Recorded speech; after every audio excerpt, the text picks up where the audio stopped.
Sekelompok pemuda di Medan, Sumatera Utara menyerang sebuah toko sembako. Penjaga toko menjadi sasaran amukan dan babak belur, serta sejumlah barang jualan ikut dirusak dan dijarah.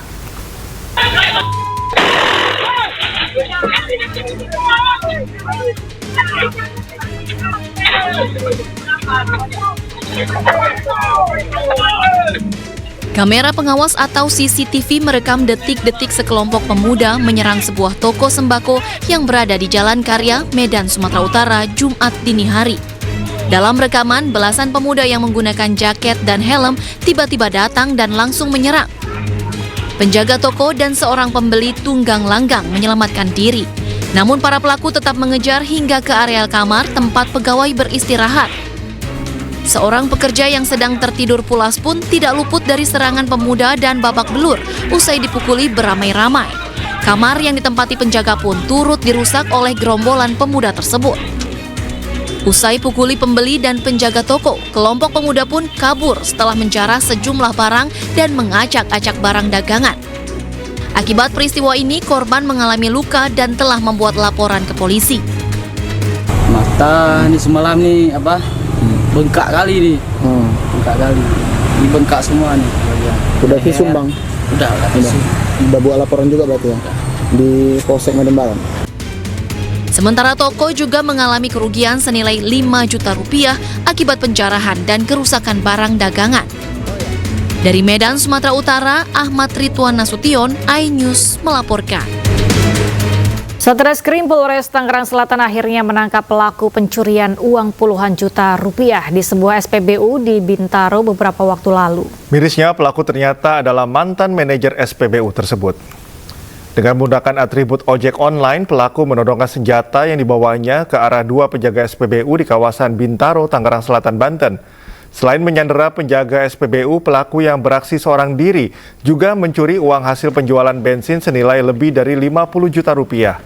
Polisi akhirnya berhasil mengamankan pelaku berinisial IA yang merupakan mantan manajer SPBU beserta sejumlah barang bukti seperti uang tunai dan senjata tiruan yang digunakan pelaku. Pelaku mengaku dirinya melakukan aksi ini karena terjerat utang pinjaman online. Atas perbuatannya, pelaku terancam hukuman 12 tahun penjara.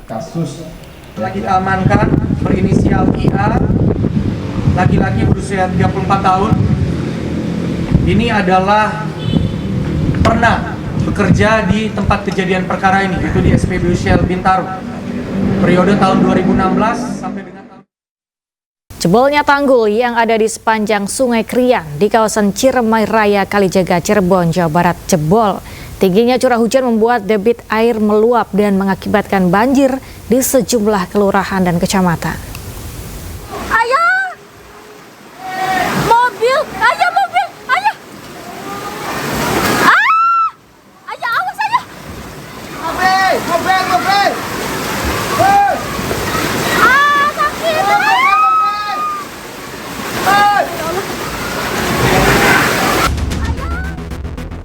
Derasnya banjir yang terjadi di sejumlah wilayah di Cirebon, Jawa Barat membuat sebuah mobil hanyut terbawa arus. Ratusan rumah pun terendam banjir dengan ketinggian yang bervariasi.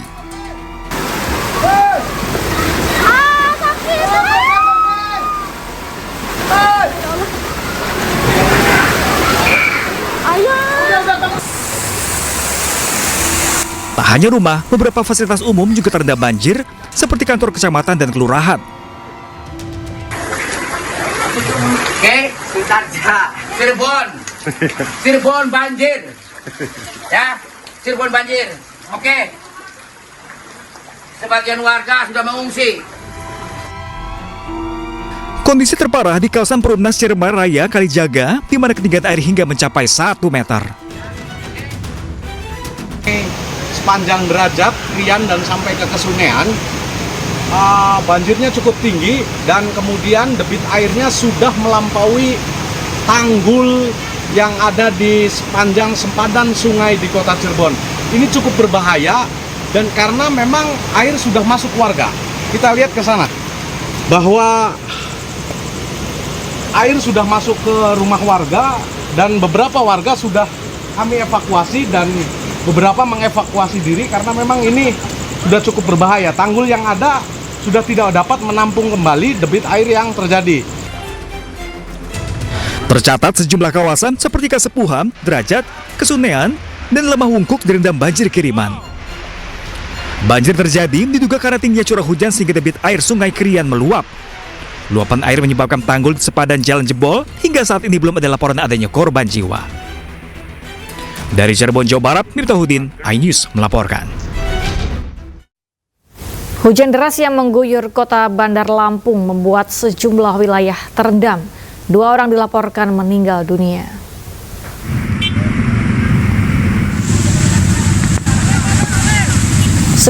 Belas titik di 10 kecamatan di Bandar Lampung terendam banjir usai hujan deras pada Jumat sore.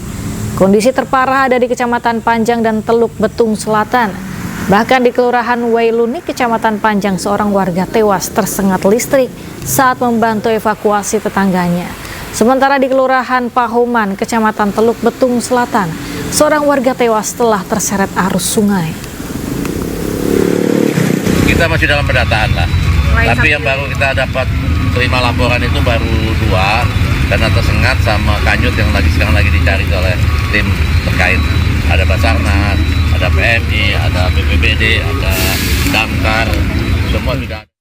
Bencana banjir melanda sejumlah titik di Kabupaten Bangka Barat, Kepulauan Bangka Belitung pada Sabtu pagi. Tak hanya di Bangka Barat, banjir juga melanda kota Tebing Tinggi, Sumatera Utara.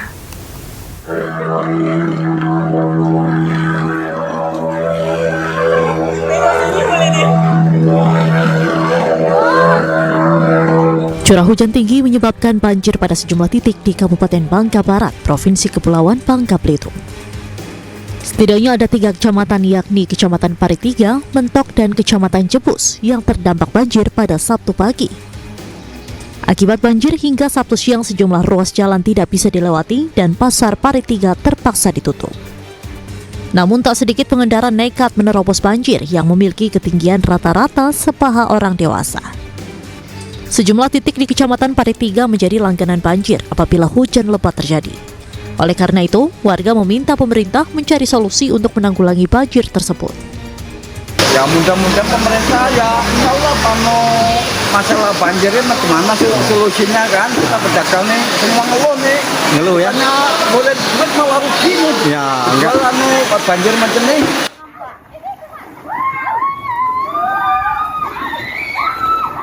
Sementara itu di kota Tebing Tinggi, Sumatera Utara, ratusan rumah terendam banjir akibat luapan Sungai Bahilang. Banjir merendam 2 kecamatan. Banjir terparah berada di Kelurahan Mandailing dan Kelurahan Persiakan dengan ketinggian air mencapai 1 meter lebih.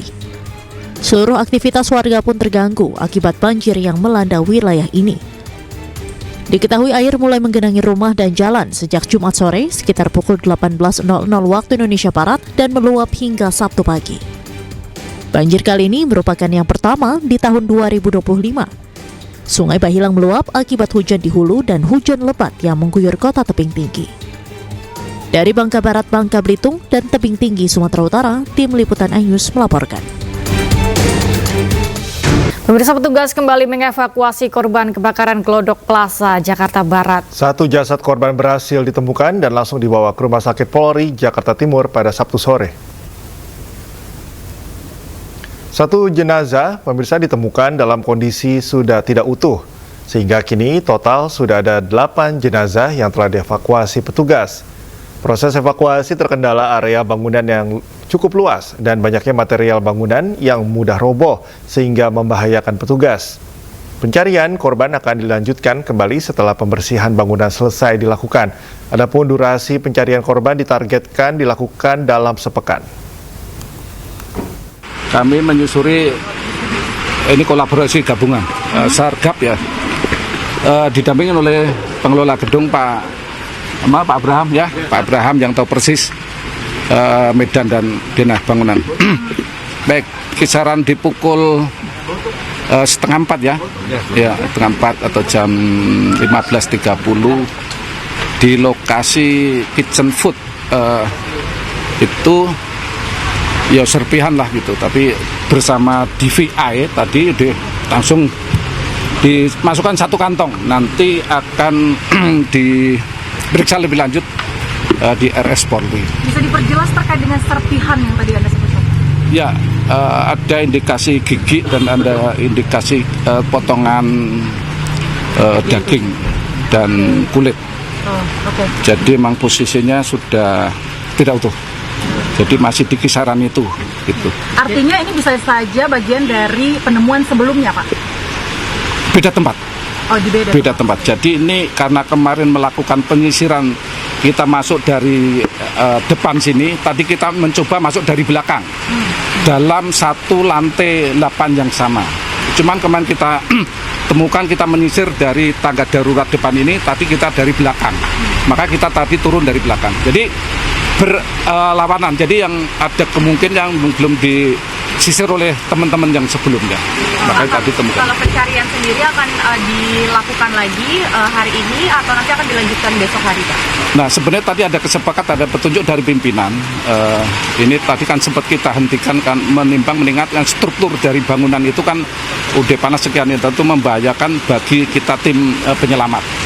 Jadi kita hentikan, ada upaya dari pengelola gedung bangunan untuk membersihkanlah badan, karena di dalam itu banyak akses yang tertutup ya. Jadi dari material-material besi yang sudah runtuh menyatu di lantai. Jadi tadi sepakat gitu, kalau dibersihkan oleh dari pengelola bangunan gedung, tadi sebagian terus, makanya dari pihak kepolisian, dari Polsek sepakat yuk kita naik bersama-sama gabungan dari semua unsur.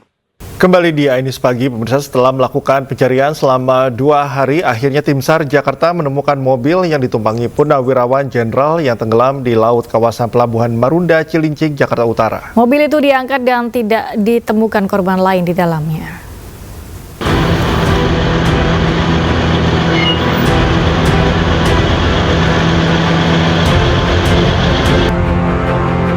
Setelah melakukan pencarian selama 2 hari, Tim SAR Jakarta bersama aparat gabungan akhirnya menemukan mobil yang ditumpangi oleh Hendrawan Ostefan, Brigjen TNI Purnawirawan umur 75 tahun, di mana mobilnya tenggelam di laut kawasan Marunda, Cilincing, Jakarta Utara.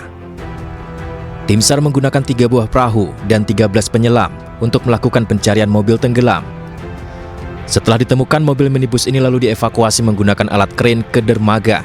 Petugas pun tidak menemukan korban lain dalam mobil berwarna hitam ini, namun kondisi mobil mengalami kerusakan parah.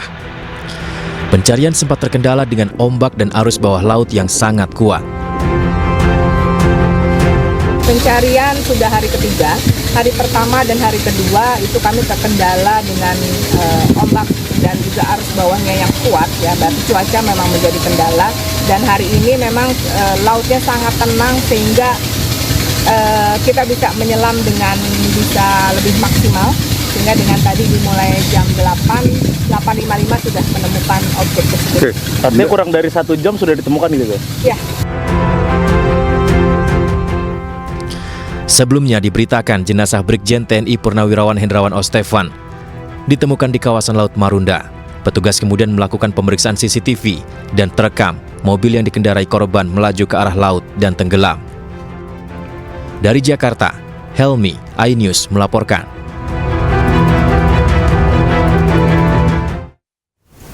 Aparat kepolisian segera melakukan pemeriksaan terhadap mobil milik Brigjen TNI Purnawirawan yang tenggelam di laut kawasan Pelabuhan Marunda. Mobil ditemukan berjarak 5 meter dari titik jatuh dengan kedalaman 6 meter.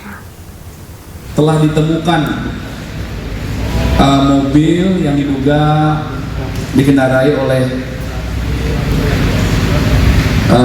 Brigjen TNI Purnawirawan yang ditemukan dalam keadaan meninggal dunia beberapa waktu yang lalu. Sebuah mobil sedan hitam Toyota Vios dengan nomor polisi B1606LB. Ya, upaya pencarian oleh tim gabungan membuahkan hasil. Kami mengaturkan rasa syukur ya. Selanjutnya, mobil ini akan dilakukan pemeriksaan secara laboratoris, dilakukan olah TKP, dilakukan penelitian pendalaman oleh Puslapor Polri.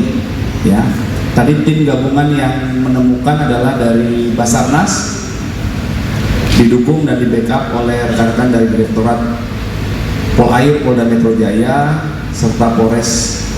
Ditemukan tidak jauh dari sekitar lokasi penemuan jenazah di kawasan yang sama di Marunda, di KCN, ya di Kecamatan Cilincing. Pemirsa, sebuah minibus terperosok ke sungai area pesantren Desa Sukajaya, Kecamatan Jonggol, Kabupaten Bogor, Jawa Barat. Evakuasi berjalan dramatis lantaran posisi kendaraan tersangkut akibat banyaknya bebatuan.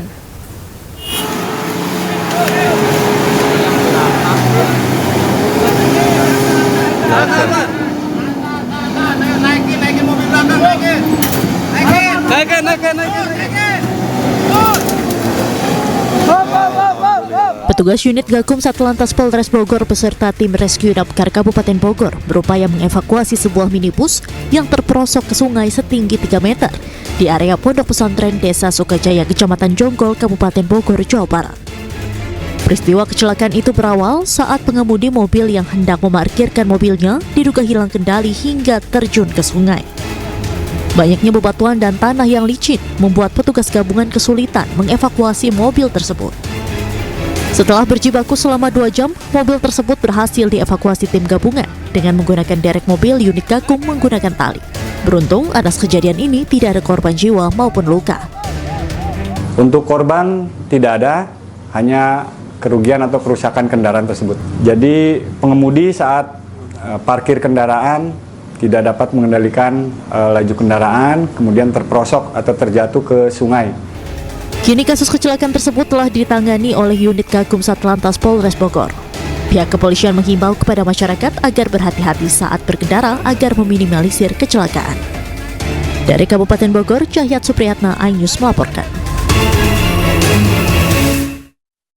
Pemirsa, bencana tanah longsor yang terjadi di Kecamatan Panggarangan dan Bayan Lebak, Banten menyebabkan 5 bangunan ambruk. Detik-detik ambruknya rumah terekam kamera ponsel warga.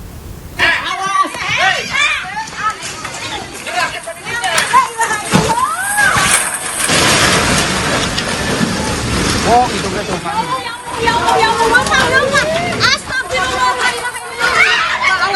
Awas.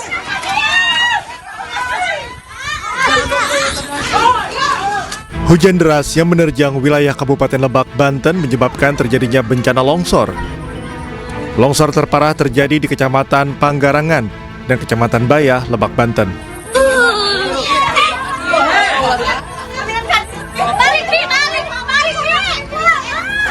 Detik-detik terjadinya longsor sempat rekam kamera ponsel warga.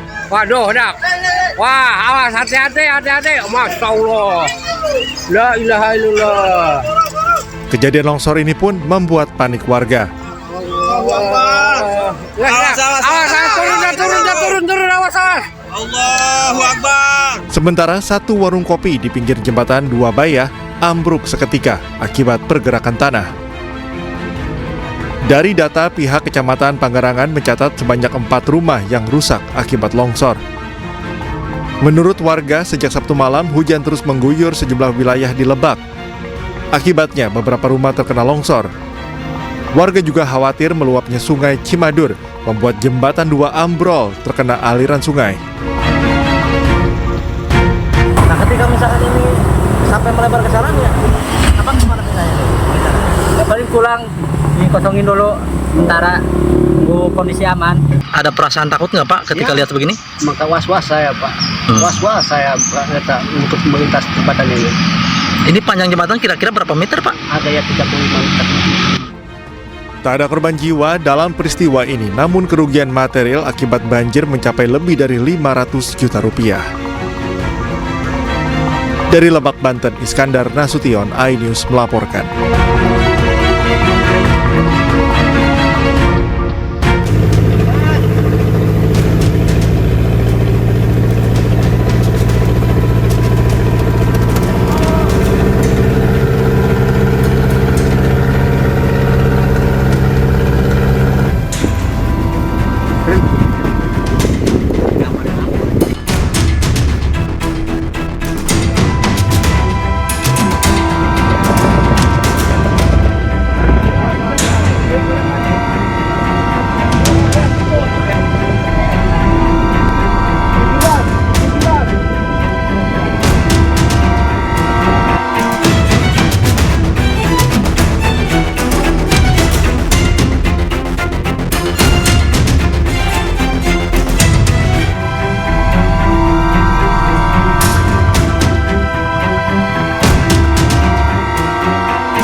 nggak tepat kalau disegel, tapi oke lah kita hargai ya. Kenapa masih dihargai? Karena yang benar itu adalah dia dirubuhin.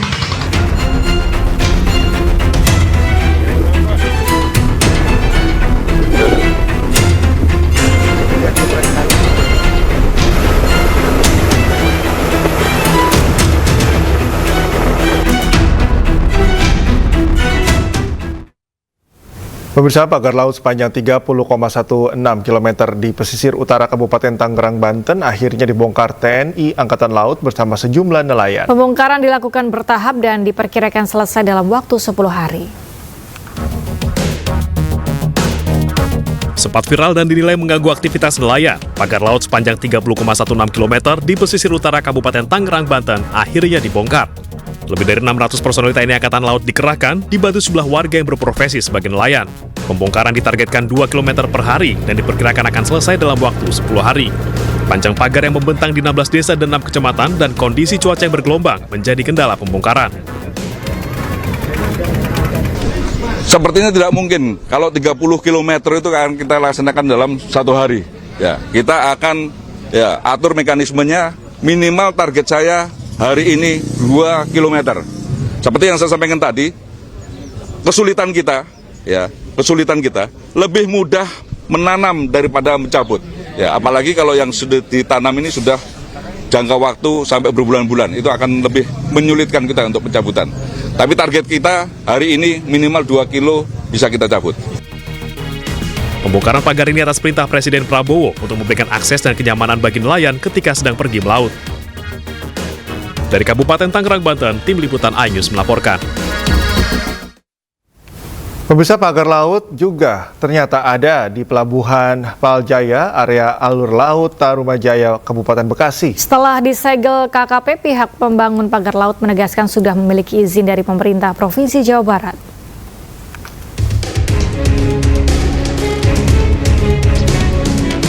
Viralnya pagar laut di Kabupaten Tangerang, Banten ternyata juga ditemukan di kawasan Kabupaten Bekasi.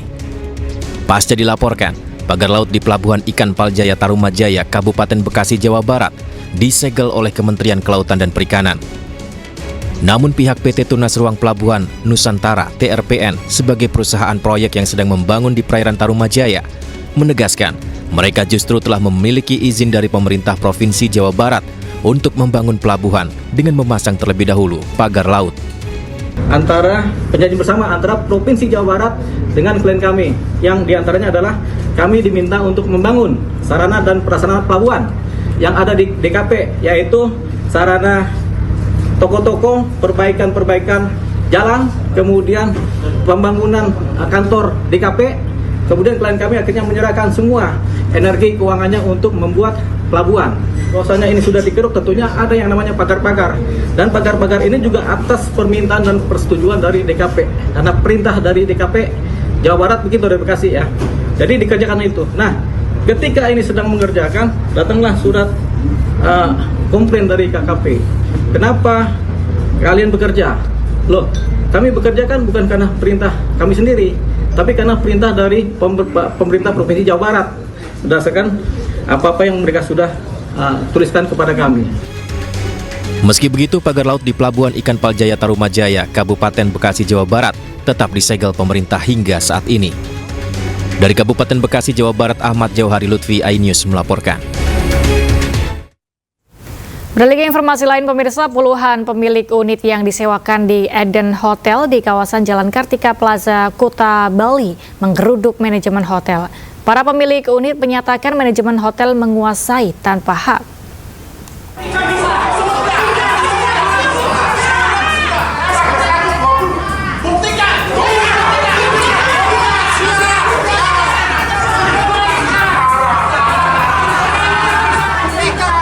Puluhan pemilik unit yang disewakan di Eden Hotel di kawasan Jalan Kartika Plaza, Kuta Bali menggeruduk manajemen hotel. Para pemilik unit menyatakan manajemen hotel menguasai tanpa hak.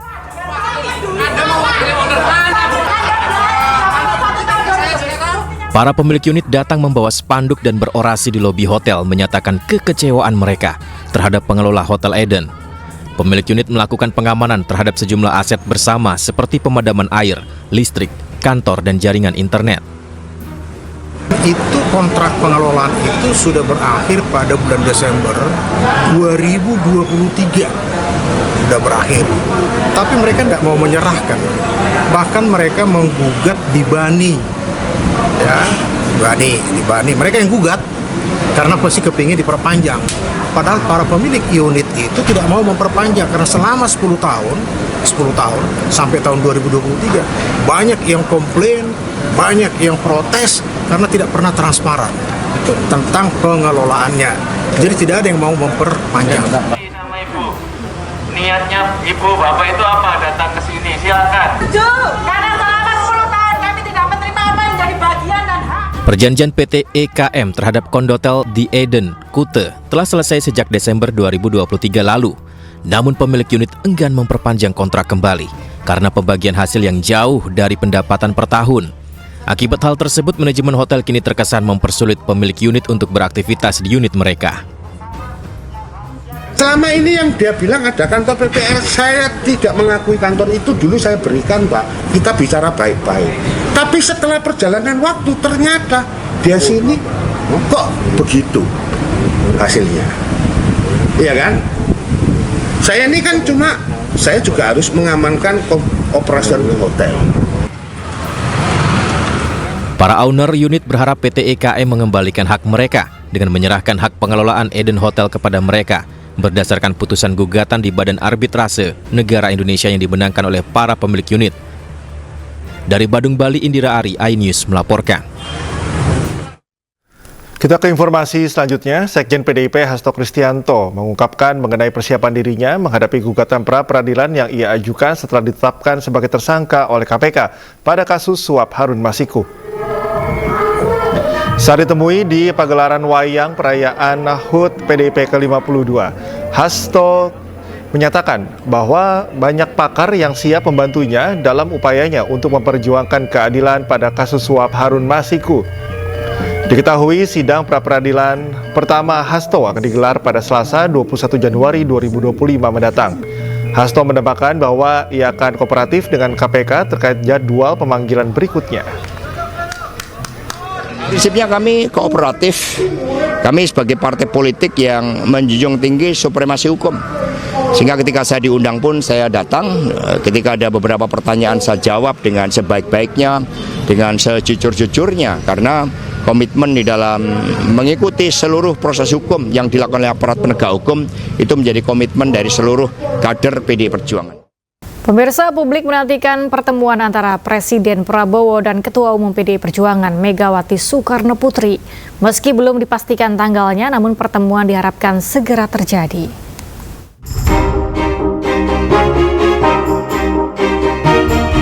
Ucapan terima kasih Ketua Umum PDI Perjuangan Megawati Soekarno Putri ke Presiden Prabowo saat perayaan Hari Jadi PDIP menguatkan spekulasi terrealisasinya pertemuan keduanya.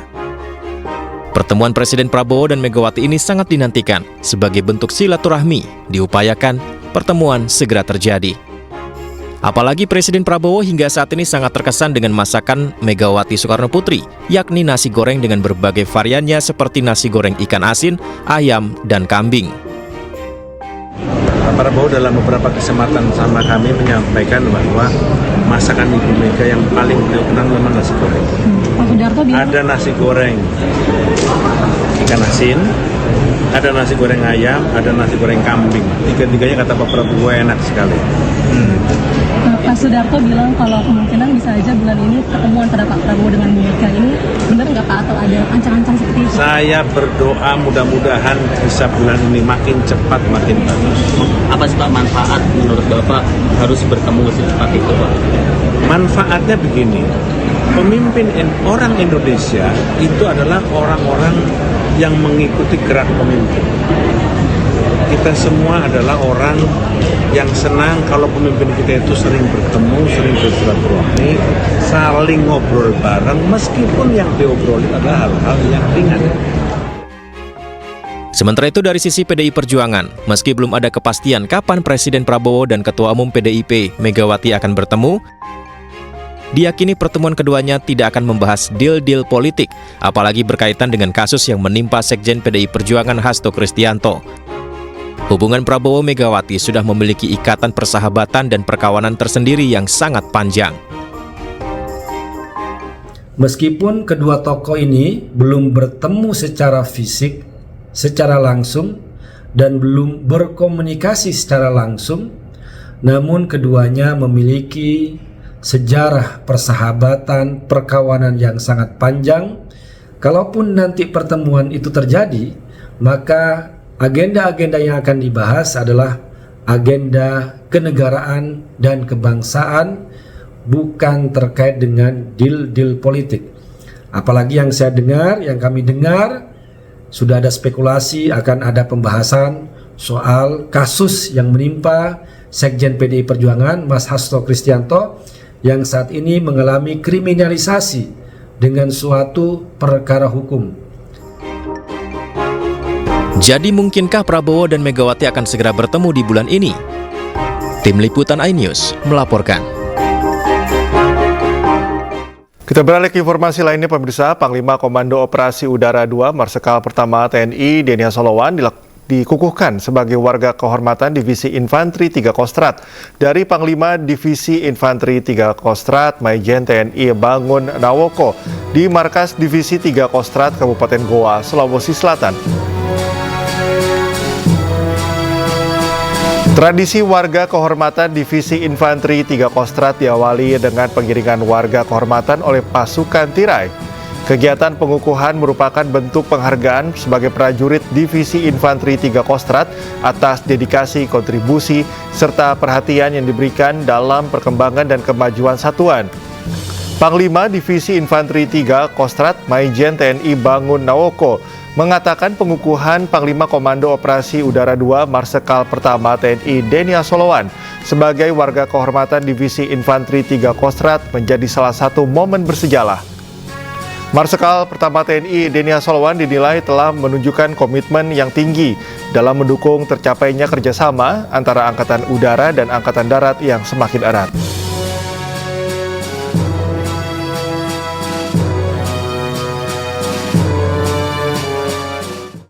Beralih ke berita lain, pemirsa, bagi penderita diabetes, es krim mungkin jadi salah satu makanan yang dihindari. Namun jangan takut, kini hadir es krim rendah gula yang diproduksi mahasiswa UI di Depok, Jawa Barat.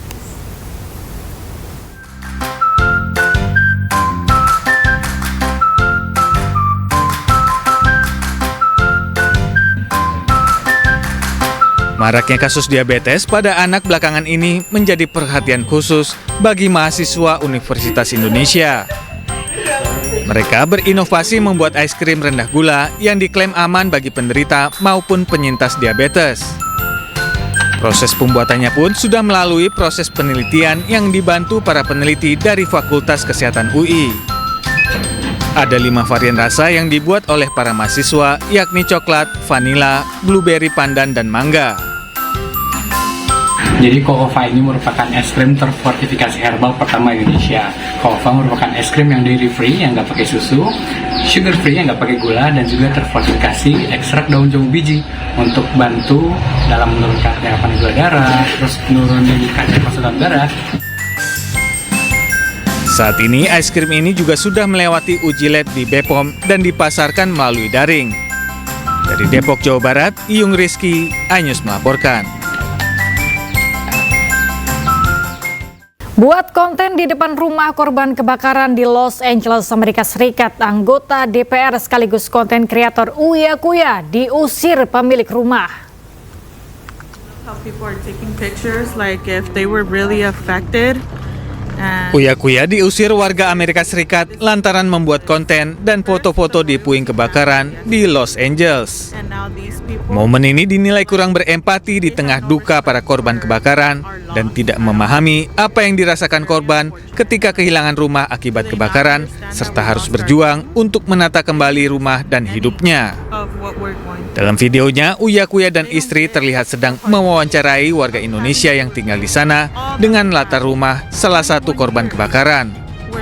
Pemilik rumah mengeluhkan sikap orang-orang yang sedang asik memotret dan merekam kondisi rumah para korban kebakaran seperti Uya Kuya. Who are you guys? Who are you guys? Uya-Kuya dan konten kreator lainnya harus mengerti penderitaan warga LA dan berharap mereka tidak datang lagi untuk keuntungannya sendiri. Meski Uya-Kuya sempat menjelaskan bahwa mereka punya keluarga di sini, namun warga LA ini tetap meminta Uya-Kuya dan Astrid pergi dari lokasi. I'm sorry, this is ridiculous.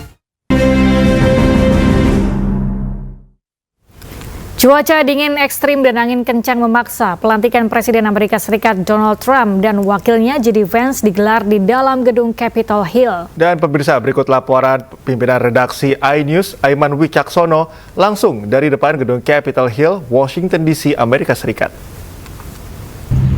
Di belakang saya ini adalah Capitol Hill. Ini akan menjadi tempat bersejarah di mana Presiden ke-47 Amerika Serikat Donald Trump akan dilantik dan diambil sumpah. Gedung Capitol Hill ini adalah gedung parlemen. Di Indonesia adalah gedung DPR, MPR, DPD. Kalau di sini ada Senator dan House of Representative atau Dewan Perwakilan Daerah, DPD dan DPR-nya. Dan ini adalah kantor mereka. Dan kali ini ada perbedaan. Persis seperti 40 tahun yang lalu saat Ronald Reagan dilantik tahun 1985. Yang biasanya di luar ada parade dan sebagainya, ini udah siapkan dan saya akan tunjukkan pada Anda.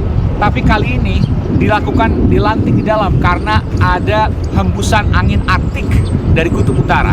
Saya akan menunjukkan efek dari hembusan angin Arktik yang sangat dingin karena minus 13 derajat di Washington DC, Amerika Serikat ini, dan membuat pelantikan Presiden Amerika Serikat Donald Trump dan J.D. Vance harus berubah dari outdoor ke indoor, dari luar ke dalam. Ini buktinya. Ini adalah bagian dari National Mall yang merupakan kolam gitu ya, air. Dan Anda bisa melihat semua jadi es, jadi salju. Ya, semuanya dan memanjang ke arah sana. Nanti ada beberapa rangkaian dari pelantikan Presiden Trump, mulai dari pukul 12 siang waktu Washington DC pada tanggal 20 Januari 2025, dari sekitar pukul 9 pagi sampai puncaknya pada 12 siang, itu adalah pengambilan sumpah, lalu lanjutkan dengan parade dan seterusnya sampai malam ada inauguration ball atau pesta dansa yang merupakan tradisi dari pelantikan Presiden Amerika Serikat. Tapi Anda bisa melihat juga di sebelah kanan saya ini toilet-toilet umum telah disiapkan, tapi entahlah karena berubah menjadi indoor, apakah nanti akan ada keramaian di sini atau tidak. Informasi yang terakhir saya dapatkan, para pendukung Trump tetap akan datang, namun sebagian juga membatalkan. Tapi mungkin nanti tetap akan ada kerumunan meskipun tidak terlalu banyak. Dan memang cukup dingin suhunya di sini. Hari ini saja, ini saya minus 2 sampai minus 5 derajat. Malam bisa minus 10 derajat, dan nanti pada saat pelantikan itu bisa minus 13 derajat Celcius. Dari Washington DC, Amerika Serikat, persis di depan Capitol Hill, Washington DC, Aiman Wicaksono melaporkan.